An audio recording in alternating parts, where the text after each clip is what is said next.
네, 이번 순서는 청년 정치인의 시각으로 정치권 이슈를 분석해보는 뉴스엔 청년 맞습니다.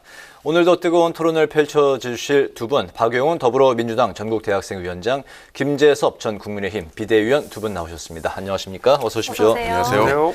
먼저 그 인사청문회 이야기로 시작을 해볼까 하는데요. 새 정부 내각에 대한 인사청문회가 이제 반환점을 돌았지만 갈등이 이제 점점 더 고조되고 있는 상황인데, 그 민주당은 한덕수 총리 후보자 인준을 지렛대로 정호영 플러스 알파의 낙마를 요구하고 있고, 또 윤 당선인 측은 정호영 후보자도 문제가 없고 오히려 그런 의혹들이 클리어됐다, 뭐 이런 입장을 밝혔습니다. 청문회를 지켜본 그 두 분의 생각은 어떤지 먼저 박용훈 위원장부터 들어볼까요? 일단 청문회, 민주당 같은 경우에는 청문회에 나온 모든 장관 후보자들을 낙마시키겠다 이런 생각은 아니고, 이미 한 4분 정도의 장관 후보자가 인준이 되셨어요. 추경호 기재부 장관, 이종호 과기통신부 장관, 한화진 환경부 장관, 그리고 이정식 노동부 장관까지 채택이 됐는데, 정말 이분들은 일할 분들이기 때문에 뭐 인준을 동의하고 이렇게 진행된 바 있지만은, 지금 나머지 후보자분들은 꽤 많은 문제들이 일어나고 있거든요.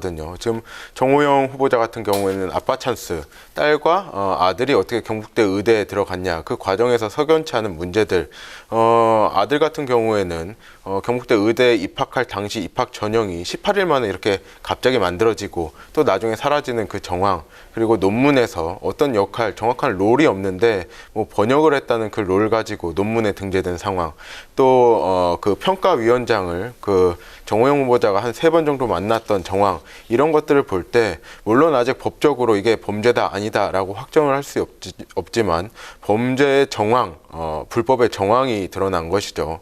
이런 후보자들을 정말 장관으로 내세우면 이제까지 인사청문회 관례상 반드시 낙마해야 될 후보자거든요. 이렇게 버티는 것도 참 이상하다.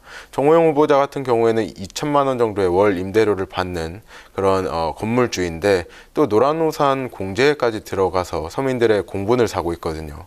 이런 과정을 볼 때 국민들의 공감을 살 수 있는 장관 후보자냐에 대한 물음표가 있고, 다른 분들도 사실 상당히 낙마 사유가 충분하다고 생각해요. 국민의힘 같은 경우에는 정호영 후보자가 이렇게 해명이 됐다라고 하지만은 아직도 많은 국민들이 특권을 누리는 그 장관 후보자라고 생각하고 있거든요. 제가 노란우산 공제회를 말했지만은 그것과 별개로 자식들에게 꽤 큰 특혜를 줬다는 의혹들, 이런 의혹들을 과연 국민들께서 공감하실 수 있을지 생각이 들고, 또 원희룡 후보자 같은 경우에는 청문회 과정에서 모든 질의응답에 대해서 다 해명한 것은 아니거든요. 법인카드를 유용하거나 잘못 썼거나 과다하게 이렇게 표기를 해서 좀 지출한 부분에 대한 의혹은 또 나중에 본인이 해명하겠다 하고 얼토당토하지 않게 이렇게 넘긴 상황도 있어요. 이런 상황을 볼 때 정말 장관 후보자가 되고 싶으면 제대로 인사추천을 했어야 되고, 정말 장관 후보자가 되고 싶으면 모든 자료를 주고 명확하게 해명을 해야 된다. 좀 다소 아쉬운 측면이 있는 건 사실입니다. 네, 국민 눈높이에 분명히 문제가 있는 인사들이 있다. 발목 잡기가 아니다라는 말씀을 하셨고요. 그 이제 말씀하신 내용 중에 동의할 수 있는 부분이 있어요. 예를 들면 이제 정호영 후보자에 대한 논란, 충분히 이제 국민 눈높이에 맞지 않다고 생각합니다. 그리고 뭐 원희룡 후보자에 대해서 해명 다 안 했다. 여기에 대해서도 뭐 일부 동의할 부분이 있는데, 사실 자료 제출 안 하고 답변 안 하기로는 민주당의 장관 후보자들 역시 만만치 않았습니다. 오히려 자료 제출률이나 이런 거 따져보면 결코 더 나은 모습 보이지 않았거든요. 게다가 심지어 민주당의 장관 후보자들 같은 경우에는 문재인 대통령께서 이야기한 7대 인사 불가 사유에 해당하시는 분들 역시도 많았기 때문에 사실은 지금 말씀하신 내용들이 민주당 과거의 장관 후보자들한테도 동일하게 적용되는, 그리고 더 문제가 많았던 인사들도 많았다라는 말씀을 드리면서, 제일 큰 문제는 이겁니다. 각 후보자들에 대한 문제 지적은 얼마든지 타당하고 그게 인사청문회의 의의라고 저는 생각합니다. 근데 문제는 뭐냐면, 박홍근 원내대표가 했던 이야기들 그대로 제가 인용을 해보자 그러면, 정호영 후보자, 한동훈 후보자를 만약에 통과시킨다 그러면 한덕수 후보자, 총리 후보자에 대해서 참작할 수 있다라고 이야기를 했거든요. 결국엔 그거는 팩트인가요? 예, 그리고 네. 라디오 인터뷰 내용 중에 하셨던 내용이니까요. 그 얘기가 뭐냐면 본인은 아니라고 하시지만 결국에는 한덕수 총리 후보자의 인준 표결이라는 카드를 가지고 민주당이 가진 카드를 가지고 나머지 장관 후보자들의 낙마 여부를 결정한다라고 하는 것이거든요. 근데 한 후보자와 다른 후보자를 연계시켜서 마치 저작거리 흥정하듯이 이 후보자를 살리려면 이 후보자를 낙마시켜라라고 하는 것이 과연 인사청문회 제도에 맞는 건지 저는 의심스럽습니다.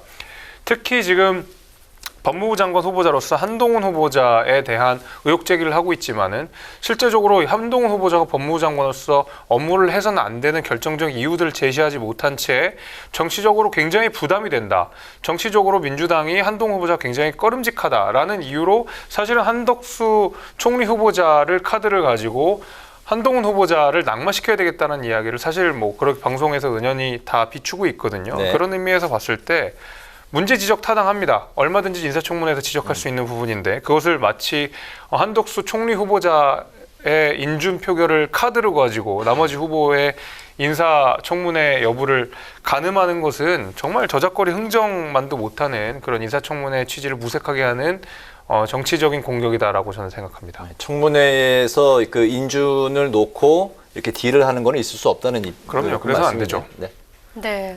그리고 또 요즘 청문회 전국에서 앞서 언급을 해주셨지만 가장 큰 관심은 다음 주 월요일로 미뤄진 한동훈 후보자 청문회입니다. 이 한 후보자 딸의 이른바 스펙 쌓기 의혹, 그리고 또 채널A 검언 유착 의혹 사건을 두고 민주당의 공세가 아주 거셀 것으로 예상이 되는데요.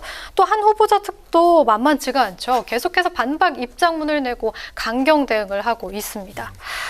한 후보자 청문회 또 결정적 이유를 민주당에서 제시를 못하고 있다 이렇게 말씀을 해주셨는데 가장 큰 쟁점이 무엇이 될 것으로 보시는지 그리고 또 이것이 어떻게 흘러갈 것으로 보시는지 의견 들어보도록 하겠습니다. 민주당이 가장 중요하게 최근에 통과시켰던 검수완박법과 관련돼서 한동훈 후보자가 강한 반발의 목소리를 냈었거든요. 근데 여타 다른 후보자들이 내지 않았던 좀 강경한 목소리를 내는 것 때문에 민주당의 눈 밖에 난 것 같아요. 사실 그래서 저는 이 검수완박과 관련된 정치적 공방들이 좀 이어질 거라고 생각하는데 실제로 한동훈 후보자에게 향한 여러 가지 의혹들, 문제 제기들이 있었습니다마는 사실은 어떻게 보면 헛발질에 그쳤다라고 할 수 있을 정도로 아직 한동훈 후보자의 문제가 무엇인지 정확하게 민주당이 짚어내지 못하고 있거든요.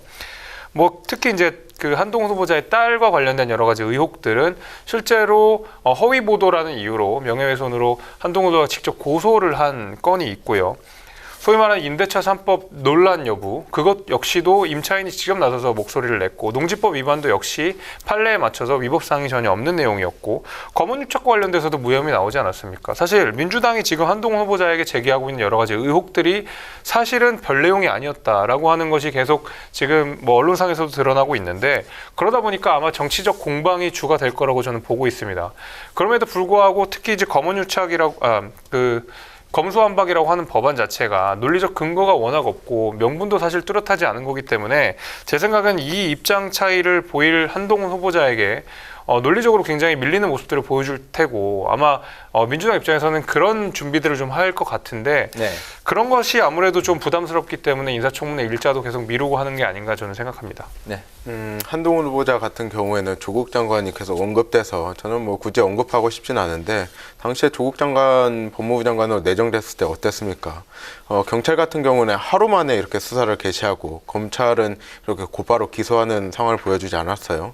근데 한동훈 후보자에게 제기되는 의혹들, 그 딸에게 제기되는 의혹들을 보면은 그 따님이 뭐 논문을 포함해 한 10편 정도를 이렇게 뭐 철강산업 그리고 미래 의료 미국법 이런 관련된 것들을 본인이 직접 논문에 참여해서 기사화시키고 이런 과정들이 과연 이게 본인이 한 걸까 아니면 돈을 주고 맡겼거나 유학원을 통해 이렇게 한 거냐 이런 의혹들이 있고 정말 아파찬스죠. 일반 국민들이 볼 때는 전혀 할 수 없는 일들이 한동훈의 자녀라는 이유로 이렇게 자행되었다면은 국민의 눈높이에 당연히 안 맞는 일이고요. 그리고 이것들 말고도 다양한 의혹들이 있어요. 아버지의 건물이 불법 증축됐거나 개조됐다는 의혹도 있고 농지법 의혹도 아직 말끔히 회소된 것은 아니거든요. 이런 의혹들을 볼 때 민주당이 정치적 공세를 펼치고 있다라고 라는 주장은 다소 사실 상황을 모면하려는 그런 변명밖에 되지 않는다고 생각하고요. 물론 한동훈 후보자가 법무부 장관에 내정됨으로써 검수완박에 강한 유감을 표하고 반대를 하고 있는 것이 법무부 장관으로 우리가 비판하는 지점도 있는 건 사실이지만은 이것이 전부가 아니다. 후보자와 후보자 자녀에게 문제가 있기 때문에 정상적인 청문회 절차를 진행하는 것이고 이것을 마치 정치적인 문제로 비화시키는 것은 너무 논리적인 비약이라고 생각합니다. 네. 새 정부 출범 이제 하루 앞두고 열리는 그 한동훈 후보자 인사청문회 다음 주 월요일인데 또 그 많은 국민의 관심을 모으고 있는 상황이죠. 지켜봐야 될 것 같고 그 인수위가 오늘 해단식을 끝으로 이제 활동을 종료를 했는데 앞서 이제 110대 국정과제를 발표했는데 그 내용을 살펴보면 윤 당선인의 공약 중에 여성가족부 폐지가 이제 빠져 있고 또 병사 월급 200만 원 즉시 인상 내용이 2025년까지 단계적 인상으로 이제 좀 바뀌면서 당초 공약에서 좀 후퇴했다 이런 지적이 나오고 있습니다. 이러자 2030 남성 지지자층의 이제 반발이 이어지면서 국민의힘이 여가부 폐지 법안 발의에 나섰는데요. 요 부분 좀 살펴보겠습니다. 애초에 이 병사 월급 200만 원을 당선 즉시 이렇게 지급하겠다. 그리고 네. 여성가족부를 폐지하겠다라는 이런 공약은 사실 이루어지기 굉장히 힘든 공약이었어요. 병사 월급 200만 원 같은 경우에는 지금 기존의 월급 수준에서 적금을 이렇게 만들어서 이렇게 형성해 주겠다고 바꿨는데 사실 공약 후퇴는 맞죠. 근데 현실적으로 재정 상황 이런 것을 볼 때 참 어려운 문제였다. 그렇다면은 저는 2022년부터 2027년까지 임기이기 때문에 네. 점진적으로 병사들의 월급을 인상하는 방향으로 좀 수정했으면 좋겠다는 좀 바람이 있고요. 인수위도 사실 현실에 타협한 것으로 보입니다. 또 여가부 폐지 관련해서는 여가부라는 그 부서를 좀 쪼개서 나눠 보면은 국민의힘이 제기했던 여성단체들의 뭐 교부금을 지원하거나 지원금을 주기 위한 부처다라고 했던 것들이 사실 알고 보면은 그런 일이 없었거든요. 뭐 한 단체가 500만 원, 1000만 원 정도의 위탁 사업을 수행한 적이 있어도 이것이 막 몇억 단위, 몇십억 단위는 아니고 전체 여가부 예산은 0.1% 정도인 것으로 밝혀져서 여가부의 정말 중요한 역할들, 이런 역할들을 없앨 수 없는 노릇이거든요. 그렇기 때문에 뭐 이름을 바꾸고 뭐 인구가족부였나요? 이런 것을 바꾸겠다는 아이디어도 나왔는데 네. 애초에 좀 이루어지기 힘든 공약이었다. 지금이라도 사실 공약을 파기한 것에 대해서 좀 국민들께 그리고 2030 청년들께 좀 해명해야 되는 절차가 필요하지 않을까라는 생각을 합니다. 네, 여가부 폐지 법안 발의에 지금 뭐 나선 거죠? 국민의힘이? 실제로 지금 여가부 폐지 공약을 걸고 나서 인수위 쪽에서 사실상 이제 여성가족부에서 다뤘던 여러 가지 소관 업무들을 다른 부처로 이관을 거의 대부분 완료를 해놨습니다. 네. 그럼에도 불구하고 지금 여가부 폐지라는 말을 쓰지 못하는 이유는 정부조직법 개편이 되어야지만이 여가부라는 이름을 바꾸고 다른 이름으로 바꿀 수가 있거든요. 결국 국회의 몫이 남아있다라는 이야기입니다. 네. 국회의 몫이 나오려면 결국 민주당의 협조를 받아서 정부조직법 개편안에 대해서 동의를 받아야 사실은 여가부 폐지가 완성이 될 수 있는 거거든요. 근데 민주당 입장에서 정부조직법 개편을 해주지 않은 상황에서 여가부 폐지 안 한다고 주장하는 것은 자신들이 해야 되는 일을 안 하고 나서 남 탓하는 정도밖에 안 되기 때문에 오히려 이 여가부 폐지는 민주당만 동의를 해주면 하루라도 빠르게 조속히 해결될 수 있는 문제다 이렇게 말씀을 드릴 수가 있을 것 같고요. 병사 월급 200만 원에 대해서 공약 후퇴가 된 부분은 분명히 문제가 있다고 생각합니다. 실제로 이준석 대표 역시도 여기에 대해서 문제 지적을 하셨고 그 이후로 바로 윤석열 당선인이 이에 대해서 대응을 했습니다. 여기에 대해서는 바로 추진하겠다라고 네. 약속을 하셨습니다. 그래서 병사 월급 200만 원 대해서도 공약 후퇴가 아니라 그리고 장관 후보자의 입장이었거든요. 장관 후보자가 당장 200만 원 올리는 게 좀 어려울 것 같다라는 이야기를 사실 장관 후보자가 했었던 것이고 당선인이 바로 그렇지 않고 바로 200만 원 추진하겠다라고 약속을 하셨던 만큼 지금 나온 여러 가지 안에 대해서 공약 후퇴라고 보는 것은 다소 무리가 있다 이렇게 말씀드리겠습니다. 네, 알겠습니다. 자, 이번에 그 재보선 상황 한번 살펴보겠습니다. 그 안철수 인수위원장이 이제 그 인수위 해단식을 끝으로 활동을 마치고 오늘 경기 성남 분당갑 보궐선거 출마를 이제 선언을 했습니다. 차기 대권을 이제 노리고 있다는 분석이 나오는 안 위원장 입장에서는 당내 기반을 넓힐 수 있는 기회가 될 텐데. 이준석 대표가 경선 기본이 원칙이라는 이제 이런 입장을 또 보였습니다. 이 상황에서 안철수 위원장의 전략 공천 가능성과 또 이 지역에서의 경쟁력 어떻게 보는지 그 두 분의 그 상황을 판단을 한번 들어보겠습니다. 먼저 그 김재섭 의원부터 들어볼까요? 그 이제 전략 공천과 단수 공천의 개념의 차이가 좀 있습니다. 그러니까 전략 공천이라고 하는 것은 기본적으로 출마 의사가 없었는데 당이 전략상 그분을 뭐 영입을 해가지고 특정 지역에 배치를 하는 경우를 우리가 전략 공천이라고 하거나 아니면은 예를 들면 대구에 있는 어떤 모 의원이 예를 들면 뭐 호남 그 우리가 공약을 위해서 예를 들면 대구 지역에 있다가 뭐 광주 어디 지역으로 배치를 한다 이런 것들을 저희가 전략 공천이라고 부르고 당 입장에서 공천하는 건 전략 그렇죠. 공천이라고 이제 그러고. 단수 공천은 조금 개념이 다릅니다. 네. 단수 공천은 뭐라고 하냐면 특정 지역에 여러 명의 후보가 있는데 그 후보들 가운데서 가장 경쟁력 있는 후보가 있어서 딱히 경선을 치르지 않더라도 그 예를 들면 여론조사라든지 네. 이런 걸 치르지 않더라도 이 사람이 최종 후보가 될 가능성이 대단히 높다. 그리고 전략적으로도 이 사람이 가장 낫다라고 판단이 되는 경우는 그분을 경선 없이 바로 공천하는 경우를 단수 공천이라고 부릅니다. 네. 근데 안철수 위원장 같은 경우에는 분당갑에 출마 의사를 밝혔고 사실상 지금 출마 준비를 하고 있는 상황 아니겠습니까? 그리고 분당갑에는 박민식 전 의원부터 해가지고 출마 의사를 밝힌 여러 후보자들이 네. 있는 상황입니다. 네. 그 가운데서 안철수 위원장이 가장 경쟁력이 있다라고 당 지도부가 판단을 해서 안철수 위원장의 공천장을 주게 되면 그것은 전략 공천이 아니라 단수 공천으로 볼 수 있는 겁니다. 그래서 이준석 대표가 전략 공천 없다. 경선이 원칙이다라고 이야기했던 것은 네. 단수 공천이 될 수 있지만 전략 공천은 아니다라고 못을 박은 거라고 저는 이해하고 있습니다. 그렇다면은 뭐 단수 공천 가능성에 대해서는 어떻게 보세요? 저는 충분히 가능성이 있다고 생각합니다. 가능성이 있고? 왜냐하면 이제 네. 여론조사 사항에서도 안철수 위원장이 현재로서 가장 높은 지지율을 보일 것이 분명하고 바로 얼마 전까지 대선 후보로서 윤석열 당선인과 단일화를 했던 유력 주자로서 활약했던 분이고 네. 바로 인수위원장까지 하셨던 분이기 때문에 당에서는 굉장히 중요한 플레이어 중에 한 분이거든요. 당연히 경쟁력 입장에서도 본선 경쟁력도 굉장히 좋을 거라고 생각이 됩니다. 이런 경우는 거의 단수 공천이 이뤄질 가능성이 높다고 봐야 할 것 같습니다. 네. 안 위원장이 단수 공천으로 나왔을 경우 뭐 그 민주당 입장에서는 경쟁력 어떻게 보십니까? 일단은 안철수 위원장이 단수 공천을 받는다는 전제부터가 저는 좀 다르게 생각하고요.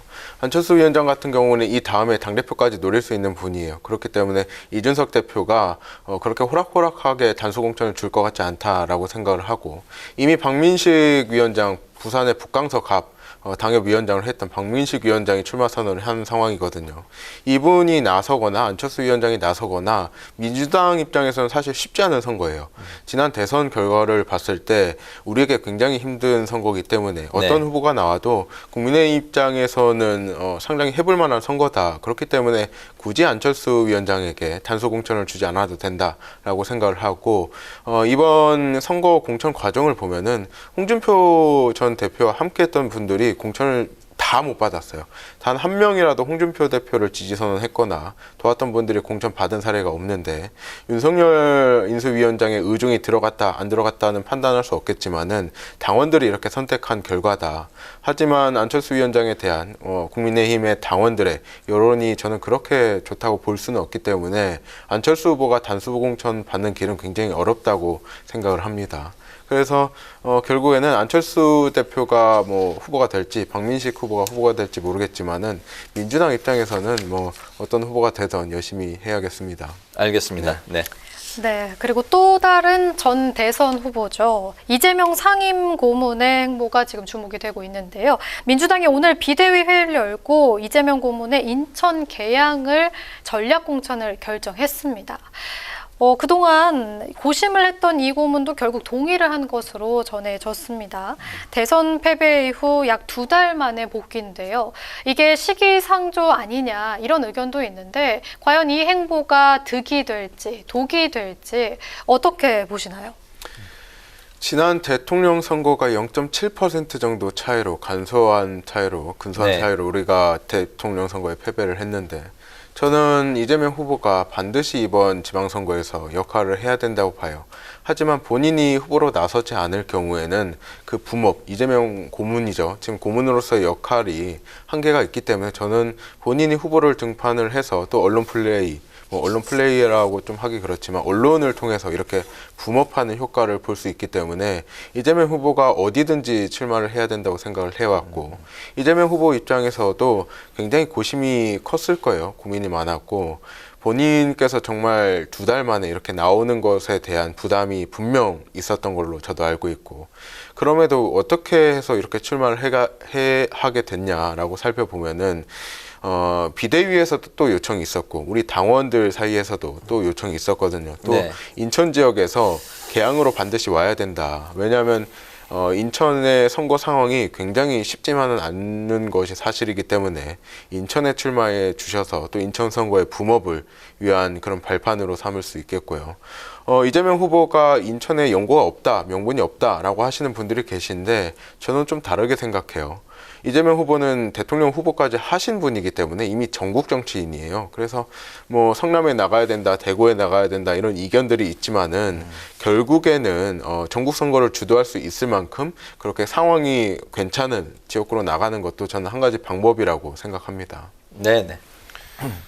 저는 사실 이제 이재명 고문의 인천 개항을 출마 자체의 명분이 대단히 없다고 생각합니다. 그러니까 예를 들면 이번에 분당 갑에 보궐선거가 없었다 그러면 사실 뭐 인천 개항으로 가도 그럴싸한 명분이 될 수도 있겠는데, 지금 이재명 후보의 최대 치적이라고 불리고 있는 대장동이 있는 지역이 바로 분당 갑이고, 무엇보다도 오늘 공교롭게도 이재명 상임고문께서 과거에 SNS 남겼던 글들이 화제가 됐는데, 뭐 인천에 있던 어떤 시민이 성남에 계시지 말고 인천으로 오시면 어떻겠느냐 했더니 싫어요 이렇게 SNS에 글을 남겼던 게 또 확인이 됐고, 또 다른 것들을 보면 성남에 있다 인천으로 이사를 간 어떤 유권자가 뭐 이제 그 글을 남기니까 이재명 고문께서 당시에 어떻게 그 성남에 있다 인천에 가서 어떻게 삽니까? 이런 식의 뉘앙스를 풍기는 글을 또 남겼던 만큼 본인 스스로가 과거에도 인천으로 갈 명분이 전혀 없는